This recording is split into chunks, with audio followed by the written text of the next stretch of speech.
It's one thing to record videos and post them on YouTube as unlisted. It's an entirely other thing to make those videos public. Today, we're going to find out what could be coming your way as an entrepreneur when you actually switch over to public and let the world see those videos you've been creating.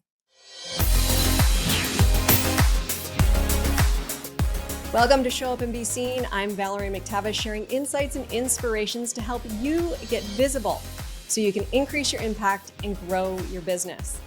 Joining me on the show today is April Cox. She's an author and self-publishing mentor, and she works with women who always wanted to get a children's book out there into the world, but just don't know how or don't have the confidence to do it. And I'm so excited to have you here today, April. Thanks so much for joining us. Thank you so much for having me. This is fantastic. So this is something that happens all the time. People create videos and they don't publish them, or they put them up on YouTube just so that they can embed them into their website or share them with their community. And this is exactly what was going on for you at the beginning when you first started creating videos for YouTube. So tell Mhm. me, what was it? What was getting in the way? What was stopping you from actually using video to share what it is that you do with the world?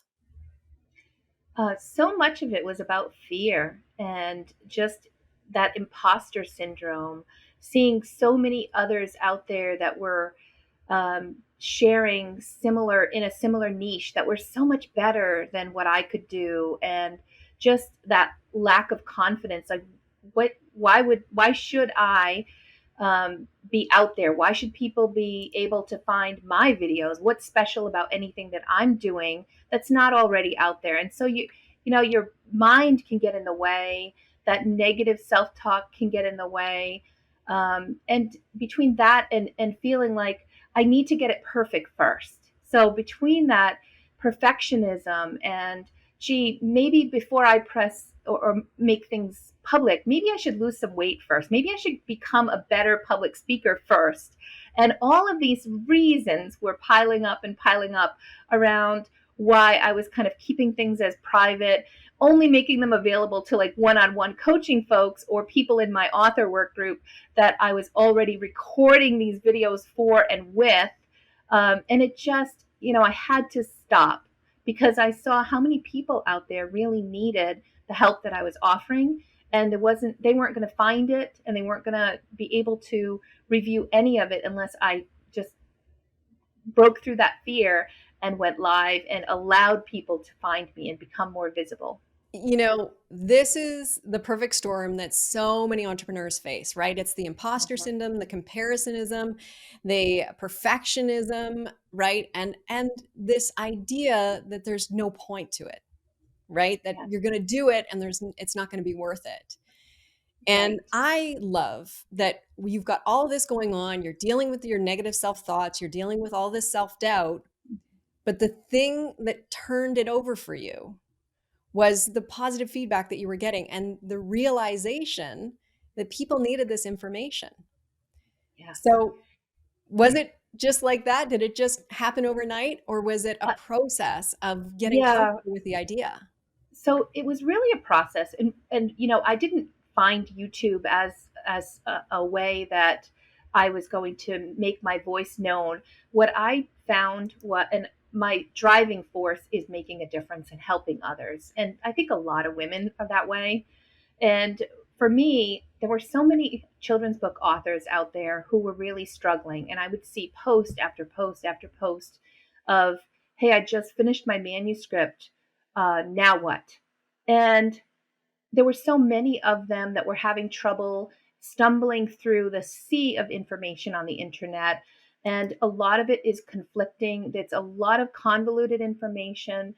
People skip steps. They get into predatory relationships with hybrid publishers or vanity presses, and they get taken advantage of. And I saw so many of my students and people coming to me saying, how do I unravel this bad contract? Or I need to try to get my rights back from such and such a publisher. And I was thinking, how, instead of bailing people out, how do we prevent these things from happening in the first place? So I felt really driven, like there's not a lot of people that are there helping and doing what I'm doing right now, even though it was a bit, I would say, intimidating. There's a lot of very successful men in the industry talking about self publishing, but nobody was doing it from the children's book perspective and from and actually doing live work groups where we're walking people through this and doing all the hand holding that I was doing.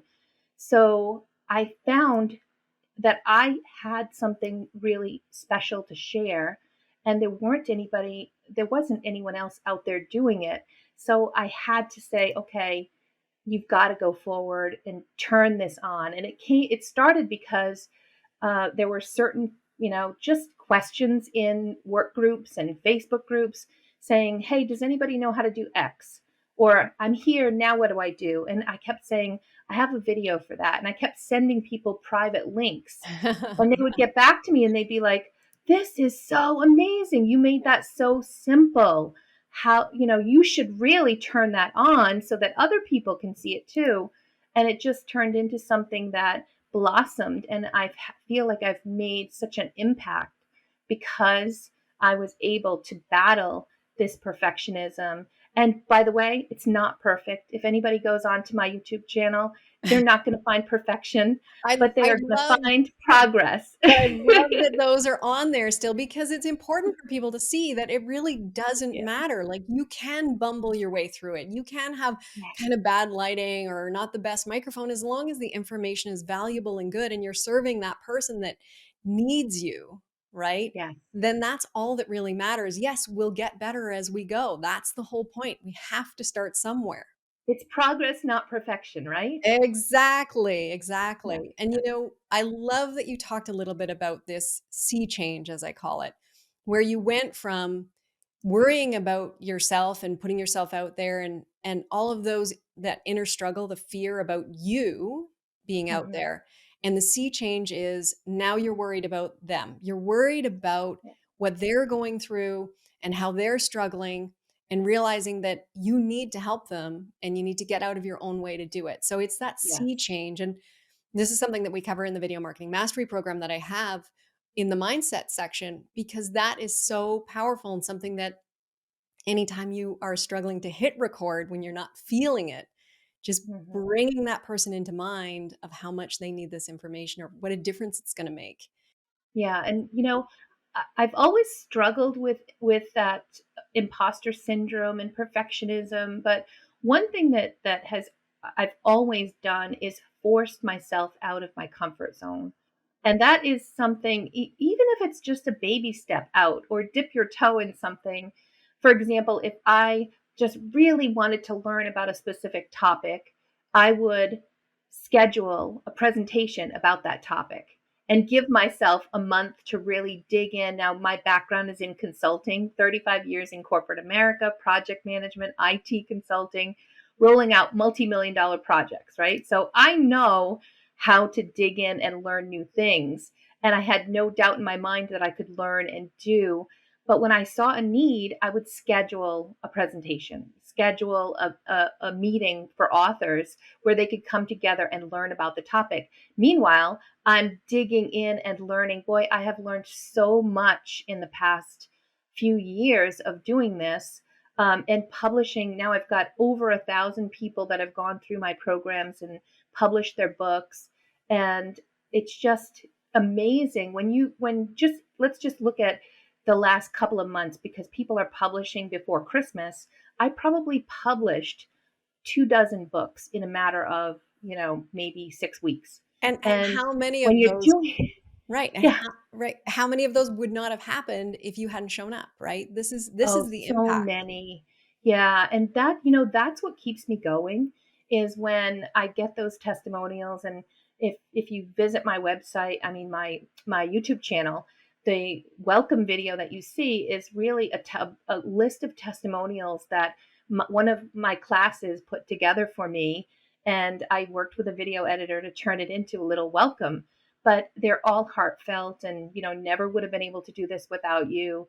There's, the 60, 70, 80 I had one 88-year-old woman coming to me saying, I have had a dream of publishing this book my whole life, and I need some hand holding. I need somebody to walk me through it. And um, I was able to do that. I love working with women who are having trouble and just are trying to be brave, and I help, helping them get through that imposter syndrome, which usually peaks around week 3 or 4 in my course. Um, and and I see it's funny because now I've been doing this for so long, I know it's coming, and I'm letting them know by now you're probably starting to feel a little anxious. And you can see it, but then when I'm sitting across from a woman who is just getting ready to make her dream come true and click the publish button, I've got tears in my eyes right along with her, and I think I enjoy that more than I enjoy releasing my own books. It's nice when all of the work and the bravery that you showed to put those videos out there, bring people into your world, it results in something so tangible, and those testimonials as well. And I always tell people, like, keep your testimonials handy, because anytime you're feeling that imposter syndrome creep back in, because it's not like you conquer it once and it's gone, right? Oh This is yeah, something that's that's right. going to creep back in every time you take another toe or step outside your comfort zone. So keep those handy, and you creating a video about it is fantastic. It's so inspirational for other people as well. I do the same. I just completed a testimonial video myself for the video marketing mastery program, because it is how we remind people of the transformation that's coming. And so I love that. I think it's so great. And I want to go back to what you said about making those presentation videos, because this is an interesting thing I noticed on your YouTube channel. And that is that these presentations, with a lot of people, when they are sort of have hangups about putting themselves out there, they're okay to maybe do a webinar, but they don't want to think about doing videos per se, right? They don't want to have to worry about the creation of videos. But I want to make a point here. Those presentation videos are videos. They actually garner quite a few views, and I noticed that your longer presentation videos have the highest views of all. I could be wrong because I didn't look all the way through your channel, but is Right. that right? Is it that those They presentation? are really some of the most popular ones, and I didn't start out wanting to do YouTube videos, but I this 12-week course of mine, one of the things that I do is record every session. So we meet on Tuesdays and Thursdays twice a week, and I would press record in the Zoom meeting, and all of that information would get saved so that they could watch the replay. And after a short period of time, with people saying, gee, I wish I knew more about X, or does anybody have a step by step walkthrough of how to upload onto Amazon, or information about Ingram Spark and how that differs from KDP and Amazon. There's so much of this stuff that I was like, yeah, that was a topic of one of my meetings. And so I started to think, I could take those videos and repurpose them, because whether I'm taking little snippets from that presentation and just putting a different spin on it, or whether I am allowing people to view them in their entirety, um, with some editing, a little bit of editing, it's going to make a huge difference in people learning. And a lot of times, I've been really fortunate to be able to schedule some great authorities on self-publishing and go through actual interviews with them on a topic that maybe I'm not a professional about. I didn't know about X, say keywords and categories. When I first got started, there's a few gurus out there, and at first I reached out to people and they would be like, no, too busy. But the more that people got to know me, and the more I planned ahead, maybe it took me 6 months ahead to schedule a certain guru that I wanted to interview for my channel. But by planning ahead and putting that on the calendar, now I had these amazing individuals sharing their knowledge on my channel. So I didn't have to be the expert on everything. I just needed to be the one who was coordinated enough to pull it all together. Yeah, be the curator, right? Be the person who Hmm. brings in the talent. I think that's such a great tip, and I love it. And I'm going to ask you for some more YouTube tips in a second, but I want to go back, because I know that people were watching and hearing you say that you took your classes that you charge people for and put them on Mhm. YouTube for free. A lot of people, a lot of entrepreneurs have this fear around and this attachment to their knowledge, right? They're afraid that Right. if I give it away for free, no one's ever going to pay me. Right. And they have this scarcity mindset about the information that they have because, you know, it probably took them a lot of time to get that knowledge and that expertise. So talk Mhm. to me a little bit about, did you have any hesitation about taking what what people pay you for and handing it out for free? Did you have any concerns around that? No, I did not because I'm all about sharing knowledge, and I think that my my desire was more to be a thought leader and to be someone who people would consider the expert that they want to come to and talk with and get help from when it's their turn to pull their children's book together. So for me, it was about helping others, and the more that I would take pieces, because of course I'm not going to have the whole thing in its entirety, the whole 12 weeks out there, but important pieces of information that people could struggled with regularly, and they constantly looking for it and they couldn't find, a really step by step explanation, or it's just so convoluted and people make huge mistakes around this one area. So I'm like, okay, that's one area I can put out there and help other people and become that thought leader that people look up to around these topics around self publishing. And at the same point, allow other students to find me. So I could share those bits of knowledge in Facebook groups for children's book authors.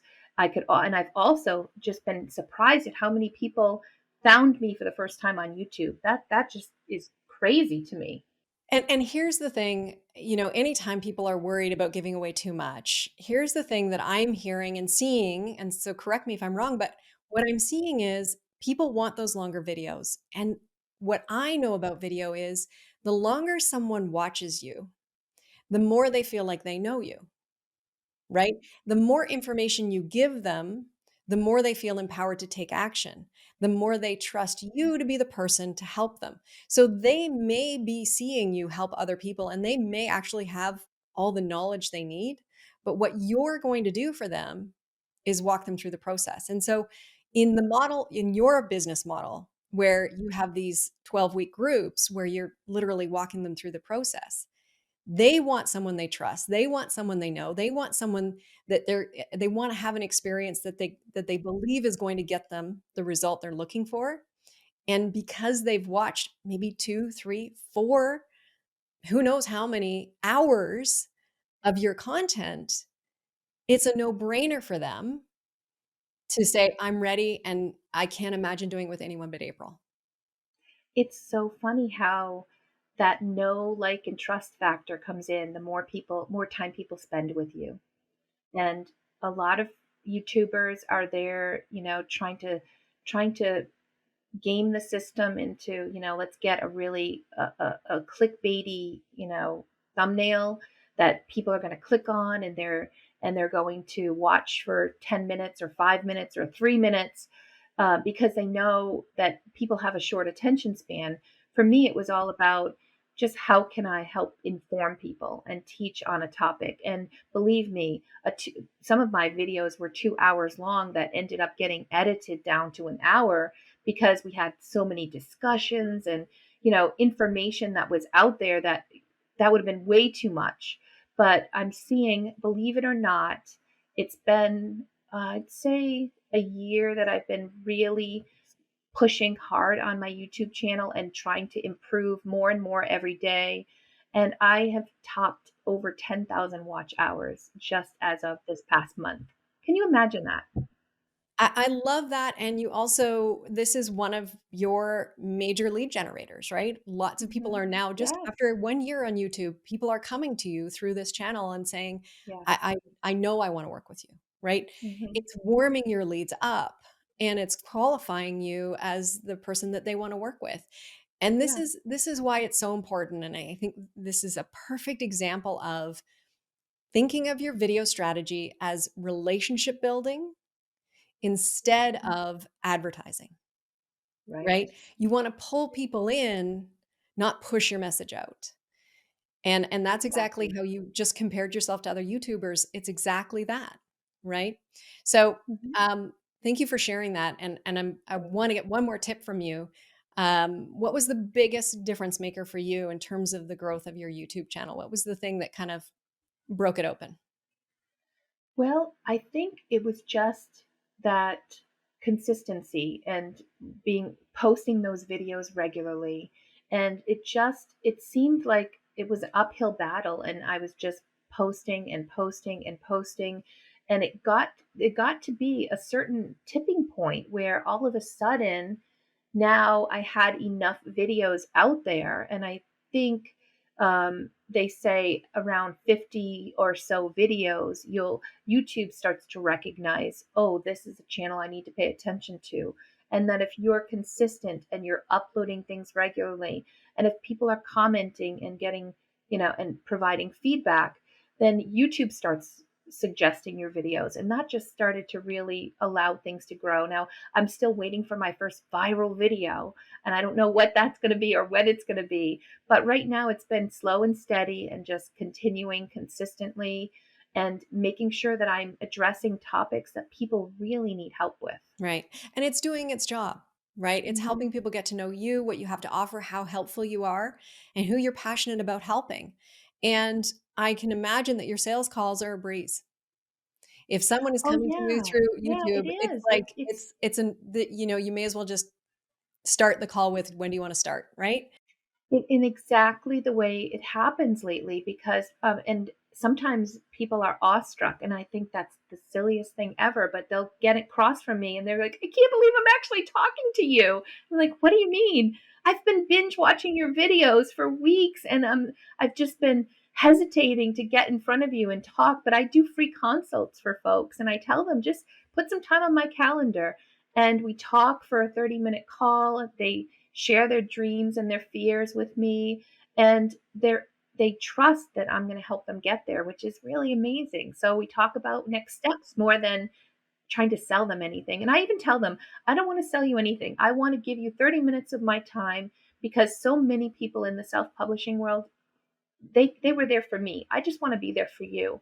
I'm not here to sell my services. I'm just here to talk with you and to give you a little bit of advice for this 30 minutes. And so it never stops there. People don't believe you, right? I mean, I'm the exact same No, way yeah. with my video Mhm. strategy sessions, and people don't Yep. believe it. But, I think that what you're doing on YouTube, I think is an important message to say, listen, don't get discouraged. It takes some time. You're going to have months and months with single digit views. Just keep Yes. putting those videos out there, keep making comments, sharing your videos as much as you can, and have that strategy of service. Make sure that you're putting out Yes. information people can use and people will start to watch, and that tipping point will happen. And because you are working one on not one on one but in group settings, Mhm. you're not looking for thousands and thousands of clients. You're looking for the right clients who want to have that transformation of getting their book published. And Exactly. this is exactly the strategy that's going to lead towards that. So I thank you so much for sharing all of these Yeah. tips and all of these ideas. It has been an absolute delight talking to you. And Thank you for having me. It's been great being here, and I'm just so excited to discover a whole new world of what you do and all the great things that you're doing for folks like me and for others out there who are just looking to try to conquer and be seen. yes, So, thank you for that. I love it. Okay, so here's the thing. If you are thinking about writing a children's book, if you've always thought that would be a great thing, I'm going to put the links to April's YouTube channel for sure. So you can go and binge watch a bunch of stuff. But I'm also going to put the link to her website. And I know she does regular workshops. These are live workshops, and she runs her 12-week program as well. So you can tap into that free consult that she talked about. And I'll put that link in the description. So you should be able to find that no problem. And remember, it's all about getting out there and being brave, stepping outside your comfort zone. Let's get started. It doesn't matter what kind of equipment you have, you grow into it. I started with a webcam, and it's a little like $20 webcam. and just got started. And you build up and you learn more. Your first video is going to be your worst video. It's okay. Get to that get to that 50th video, and that's where YouTube really starts caring about it. And to you, remember, you got into business to help someone solve a problem, and you can't do that if you stay hidden. So show up for them, show up for your business, and show up for yourself. We'll see you next time.